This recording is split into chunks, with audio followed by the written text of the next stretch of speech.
Chennai shopping mall Aadi blockbuster KG sale. KG చీరల ప్రారంభ ధర కేవలం 150 రూపాయలు మాత్రమే. కొన్ని ప్రత్యేక చీరలపై రెండవ చీర కేవలం 9 రూపాయలకే సొంతం చేసుకోండి.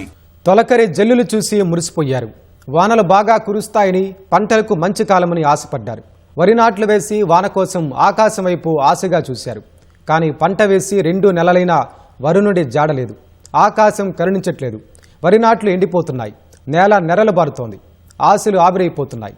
ఎల్నినో ప్రభావం వల్ల అన్నదాత దిక్కుతోచని పరిస్థితిని ఎదుర్కొంటున్నాడు. వరుణుడు కరుణ చూపాలని ఎండిన పొలం ముందు మొండి చేతులతో ప్రార్థిస్తున్నాడు. గోస తీర్చమని అర్థిస్తున్నాడు.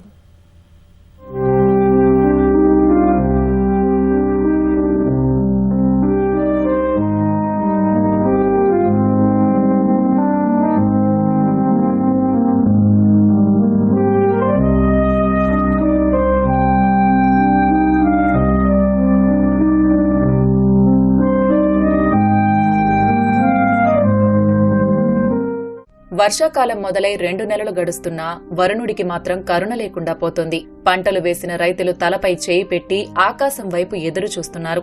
ఎల్నినో ప్రభావం తప్పదని, వర్షాలు ముఖం చాటేస్తాయని వాతావరణ శాఖ ముందే హెచ్చరించినా చాలా మంది రైతులు ఖాతరు చేయలేదు. కానీ వాస్తవ పరిస్థితి చూసేసరికి అందరిలోనూ ఆందోళన మొదలైంది.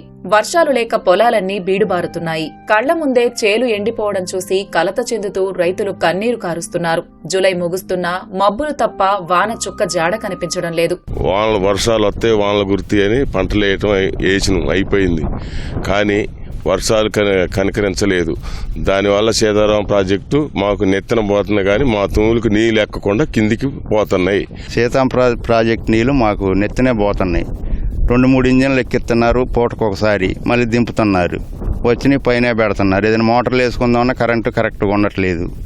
బాగా చాలా ఇబ్బంది అవుతుందండి. ఈ వానలు సరిగా లేక మరి కాలువ కూడా అరలు మామూలుగా అర్ధలు కూడా ఇవ్వట్లేదు. ఈ మొత్తం వరి పొలాలు మొత్తం ఎండిపోతూ ఉన్నాయి. పెట్టుబడి ఎకరానికి వచ్చి ఇప్పటికే 10-15 వేలు అవుతున్నాయి. ఒక ఎకరానికి దున్ని ఎత్తనాలు 10,000 పైన అవుతాయి. ఉమ్మడి ఖమ్మం జిల్లాలో ప్రారంభంలో కాస్త వర్షాలు పడ్డా ఆ తరువాత వాన జాడ మాత్రం లేదు. నెల రోజుల నుంచి ఎక్కడా వాన పడిన దాఖలా కూడా లేదు. ఉమ్మడి జిల్లా వ్యాప్తంగా 24 మండలాల్లో లోటు వర్షపాతంతో కరువు తాండవిస్తోంది. వరి నాట్లు ఎండిపోవడంతో పెట్టుబడి పెట్టిన రైతులు దిక్కుతోచని పరిస్థితిని ఎదుర్కొంటున్నారు. తల్లాడ మండలంలో పలు గ్రామాల్లో దాదాపు 500 ఎకరాల మేర వాన చినుకు కురవకపోవడంతో వరి నాట్లు ఎండిపోయిన దృశ్యాలే కనబడుతున్నాయి. తొలకరి జల్లులు చూసి మురిసిపోయి వరి నాట్లు వేసిన రైతులు నేటి పరిస్థితి చూసి కలవరపడుతున్నారు. అసలు నీళ్ళు లేక సగం పెట్టుబడి పెట్టిన మధ్యలోనే ఎండిపోతుంది. ఎకరానికి వచ్చి ఇప్పుడు అప్పుల్లాలనే కూర్చుకుంటున్నాం. నీడు పండింది అనుకుంటే 7 పెట్టాల్సి వచ్చింది సార్. నేనంతా కౌలుకే వేసేది. ఒక విద్యుత్ జ్ఞానంతో పనిచేయాలి. రైతులు ఏం చేస్తున్నారు, వ్యవసాయం చేస్తున్నారు, నారు చల్లారు, వాటికి నీళ్ళు ఇవ్వాలనే కనీసం లేకుండా వాళ్ళు సాగునీరు కాకుండా తాగునీరు అని చెప్పి అటు లంకాసాగర్కి ఇటు వైరా చెరువుకి పంపించారు. ఒక వారం రోజులు మాకు మాత్రానికి కాలువ తడిసింది తప్ప పొలాలు అయితే ఏం దడవలేదు. వరి మొత్తం కూడా వడబడిపోయింది. 20 రోజులైంది. ఇవాళ రైతు పైకి చూస్తే పైన వర్షాలు లేవు. ప్రభుత్వంకి వెళ్ళి చూస్తే ప్రభుత్వం వరి వేయొద్దు అని చెప్పి చెప్తా ఉన్నట్టుగా కనపడతా ఉంది. వచ్చే 10 రోజుల్లోనూ సరైన వర్షపాతం లేకుంటే పరిస్థితి మరింత తీవ్రంగా ఉంటుంది. ప్రాజెక్టులో నీటిని విడుదల చేసి తమ పంటను బతికించమని రైతులు ప్రాధేయపడుతున్నారు. 10 ఎకరాలు పొలం వేశాను. 80,000 దాకా ఖర్చు వచ్చింది. పొలం అంతా ఎండిపోతుంది. నీళ్ళు ఇవ్వమని ప్రభుత్వాన్ని కోరుతున్నాం.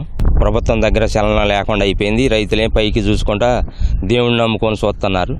నాగార్జున సాగర్ ఎడమ కాలువ కింద సుమారుగా నూతనకల్లి గ్రామంలోనే 500 సుమారుగా వరిజాలటం జరిగింది.